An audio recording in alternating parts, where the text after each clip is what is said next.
Hi guys, welcome to Richard Cabile YouTube channel. In today's video, I will teach you how to check legal information on Samsung Galaxy A02. And okay guys, but before we start, kindly subscribe to my YouTube channel by pressing the subscribe button and the bell to notify you if I have new videos. Okay guys, let's start.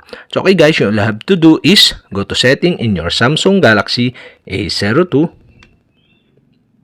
In settings, scroll down and go to about phone. Okay, you can see below the about phone. Okay, tap this.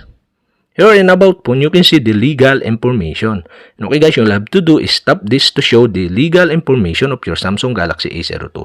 Okay guys, here you can see the open source license, Google Legal, Google Play System Update License, System Web View License, Samsung Legal, Privacy Policy, Safety Information, Samsung Legal Document Version. And that's it. All you can see here in legal information of your Samsung Galaxy A02. And okay guys, that's it. Okay, we have successfully checked the legal information on Samsung Galaxy A02. And okay guys, if you have a question, can comment below.